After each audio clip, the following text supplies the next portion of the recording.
자, 우리가 포인터에서 가리킨다라는 말이 무엇을 의미하는지까지 살펴봤는데, 오늘 배울 내용은 자료형에 대한 내용이에요. 자료형. 이 자료형에 대한 개념을 제대로 이해해야지 포인터를 잘 쓸 수가 있어요.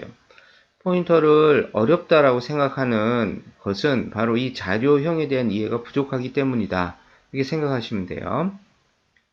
자, 일단 우리가 이렇게 인티저 변수를 하나 선언했다고 합시다.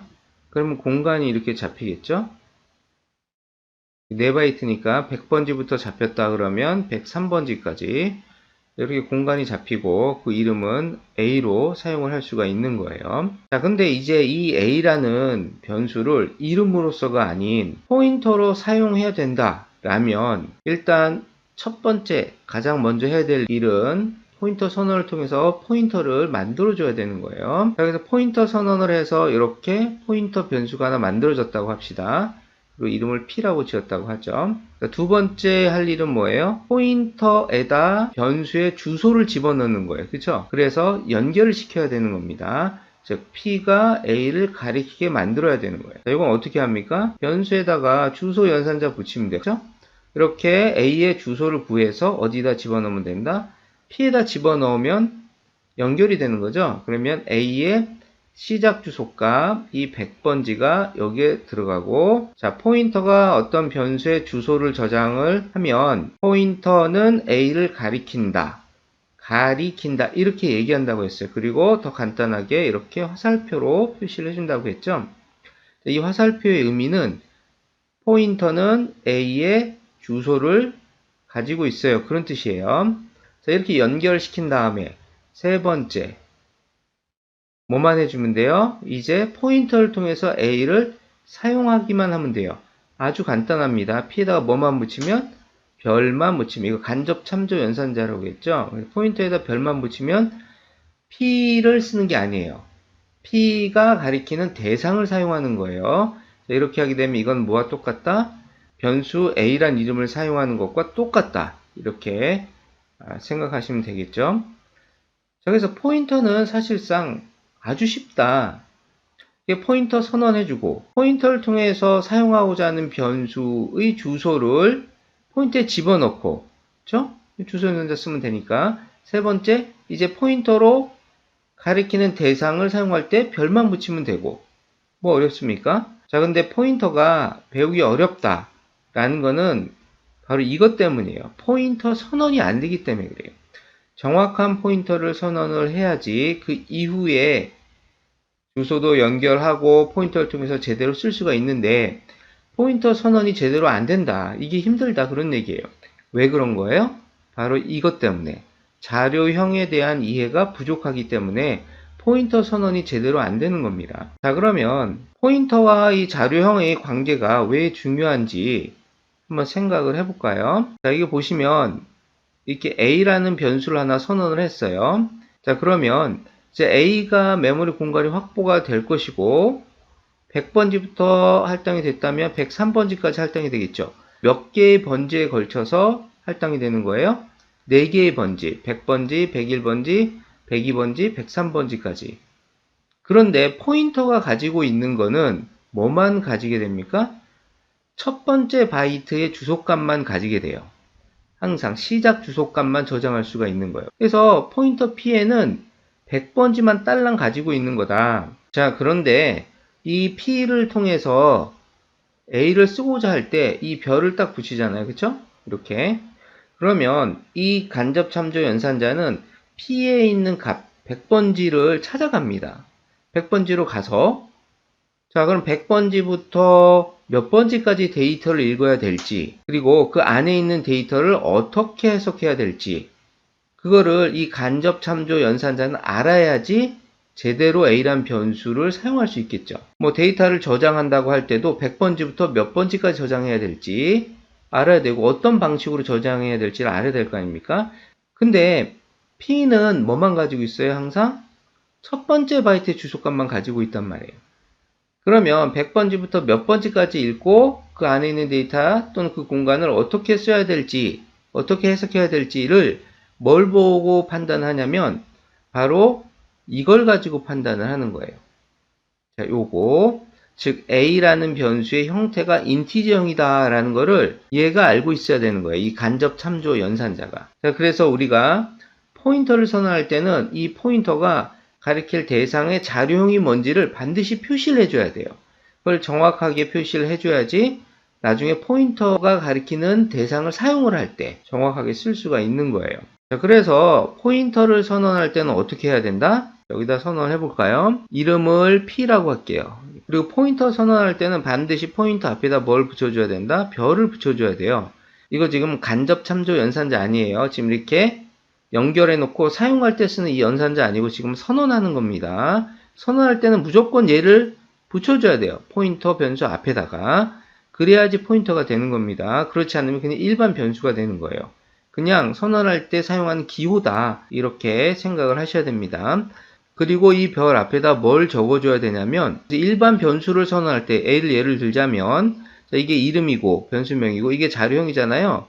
변수명 앞에다 자료형을 적어줘요. 자, 이 int는 A의 형태가 인티저형이라는 뜻이잖아요. 그쵸? 근데 포인터도 변수란 말이에요. 근데 포인터 변수를 선언할 때 앞에 적어주는 자료형은 포인터 변수의 형태가 아니에요. 포인터가 가리킬 자료형의 형태를 적어줘야 돼요. 여기다가. 자, P가 뭘 가리키도록 할 거예요? A를 가리키도록 할 거잖아요. 그러면 A의 형태를 여기다 적어줘야 된다. 그런 얘기예요. 자, A 형태 인티저형이라고 했으니까 이렇게 적어줘야 되는 거죠. 자, 이렇게 포인터를 선언을 하면 공간이 잡힌다. 자, 이렇게 주소를 저장할 수 있는 공간이 잡히고 그리고 나서 이제 우리가 했던 것처럼 2번, 3번 단계로 넘어가면 되는 거예요. P에다가 뭐 집어넣어요? 가리킬 대상에 주소를 저장을 하고 그래서 연결시킨 다음에 그 다음에 별 P 이렇게 하면 돼요. P에다가 별만 붙이면 이제 뭘 쓰겠다는 거예요? P를 쓰겠다는 거예요? A를 쓰겠다는 거예요? A를 쓰겠다는 거죠. 가리키는 대상을 쓰겠다는 뜻이 되는 겁니다. 자, 여기다가 뭘 집어넣자? 10을 집어넣자. 이렇게 하면 이제 여기에 10이 들어가는 거죠. 이렇게. 자, 그리고 별 P. 자, 가리키는 대상 A를 쓰겠다는 뜻이잖아요. 거기에 있는 값에다가 20을 더해서 다시 어디다 집어넣자? P가 가리키는 대상 A에다가 집어넣자. 그럼 여기가 이제 30으로 바뀌겠지. 그쵸? 자, 이렇게 되는 거예요. 그래서 포인터는 선언만 잘하면 끝나는 겁니다. 포인터를 선언을 해서 그 다음에 얘가 뭘 가리키게 할 건지 결정을 해서 그 주소를 집어넣고 그 다음에 가리키는 대상을 쓸 때 별만 붙이면 끝나는 거죠. 그죠? 자, 그래서 우리가 이렇게 인티저 변수를 선언하고 포인터로 인티저 변수를 가리키게끔 하려면은 여기다가 int를 적어줘야 되는 것이고 만약에 더블형 변수가 있었다고 합시다. B. 자, 이렇게 하면은 얘는 몇 바이트 공간이 잡혀요? 8바이트 공간이 잡히겠죠? 이렇게. 이게 200번지부터 잡혔다. 그러면 207번지까지 잡힐 거예요. 자, 이 변수 이름은 B가 되겠죠? 그러면 포인터로 이 B를 가리키게끔 해서 포인터로 B를 쓰고 싶어요. 그러면 포인터 선언을 해야겠죠? 자, 포인터 선언 어떻게 합니까? DP라고 할까요? 이름은. 자, DP라고 하고 이게 포인터 변수 이름이에요. 그리고 무조건 앞에다 뭐 붙인다고 했어요? 별 붙이고. 그 다음에 별 앞에다 뭘 적어준다? DP 가지고 뭘 가리키게끔 하려는 거예요? B를 가리키게끔 하려는 거죠? 그럼 B의 형태가 뭐예요? 더블형이잖아요. 그쵸? 자, 그럼 여기다 뭘 적어준다? 이렇게. 더블. 이렇게 하면 이제 끝난 거죠. 그쵸? 포인터 선언을 하면 끝난다 그랬어요. 자, 그러면 DP에다가 그 다음에 뭐 해준다? 자, 가리킬 대상의 주소를 집어넣어서 연결시켜주는 거죠. 이렇게 포인터를 선언하게 되면 메모리 공간이 잡히겠죠? DP. 자, 여기다가 뭘 집어넣는다? B의 주소를 집어넣는다. 200이 들어가겠죠? 얘가 가리키겠죠. 그쵸? 자, 이제 DP로 B를 쓰고 싶어. 그러면 어떻게 하면 돼요? 별 DP. 별만 붙이면 끝나는 거예요. 여기다가 뭐 3.5를 집어넣자. 더블형은 실수를 저장하는 자료형이잖아요. 그렇죠? 그러면 3.5 이렇게 집어넣는다. 자, 그리고 이걸 뭐 출력하거나 연산하거나 할 때 별 DP만 쓰면 끝나는 거예요. 자, 그래서 이렇게 DP에다 별을 붙였을 때 어떻게 정확하게 B를 사용할 수 있는지 한번 따져보면 자, 뭐 제가 DP에 별을 붙였잖아요. 그럼 이 별 연산자는 뭡니까? 포인터에 붙어서 포인터가 가리키는 대상을 사용할 수 있게끔 해주는 거죠. 대입 연산자 왼쪽에 왔으니까 가리키는 대상의 공간을 쓰겠다 그런 뜻이 되는데 이 별 연산자가 DP를 가서 봤더니 200이 들어가 있단 말이에요. 그러면 200번지부터 뭔가 사용할 공간이 있겠구나. 근데 200번지부터 몇 번지까지 공간에다가 이 값을 집어넣어야 될지 어떻게 알아요?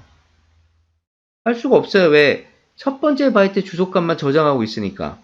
근데 가만히 보니까 dp라는 포인터가 선언을 할 때 살펴보니 이 앞에 더블이라고 붙어 있네? 자, 그러면 dp가 가리키는 대상은 더블형이겠구나. 자, 그러면 200번지부터 몇 번지까지? 더블형 8바이트니까 207번지까지의 공간을 사용을 하게 된다. 그 공간에다가 3.5를 집어넣는데 어떻게 집어넣어요? 정수값과 실수값은 저장된 형태가 달라요. 그쵸? 정수는 이진수로 저장이 되고 실수는 IEEE 754 표준의 더블 포맷에 따라서 저장이 된단 말이에요. 자, 그래서 3.5가 어떻게 들어간다? IEEE 754 표준에 따라서 010 어쩌고저쩌고 이렇게 들어가겠죠. 그쵸? 자, 그래서 요 별이 DP 포인터가 가지고 있는 주소를 가지고 몇 번지부터 몇 번지까지를 사용해야 될지 그걸 뭘 보고 판단을 한다? 이 더블 포인터 선언할 때 사용한 가리키는 자료형을 보고 판단을 한다. 이건 이제 공간이죠. DP가 가리키는 공간, B의 공간을 쓰는 거고 만약에 내가 출력하고 싶어요. 이렇게 printf 실수니까 %lf로 출력을 해줘야겠죠? 자, 별 DP 했어요. 그러면 3.5가 출력이 돼야 될 거 아닙니까? 이때도 DP에는 200이 들어가 있어요. 근데 간접 탐조 연산자는 200번지로 가서 거기서부터 몇 번지까지의 데이터를 읽어서 출력해 줄까요? 207번지까지 8바이트를 읽을 것이고 그 안에 있는 0, 1의 조합을 어떻게 해석해요? IEEE 754 표준에 따라서 해석을 해서 그 값을 변환을 해서 화면에 출력을 해준다. 자, 그래서 포인터라고 하는 건 주소값을 저장해 주는 거예요. 가리키는 대상이 인티저든 더블이든 앞으로 포인터든 배열이든 함수든 구조체든 동적 할당이든 어찌됐든 그 시작 주소값만 저장하는 거예요. 포인터는. 그래서 포인터는 가리키는 대상이 인티저든 더블이든 뭐 캐릭터든 배열이든 뭐든 포인터 변수 자체 크기는 가리키는 대상과 관계없이 항상 같습니다. 크기는.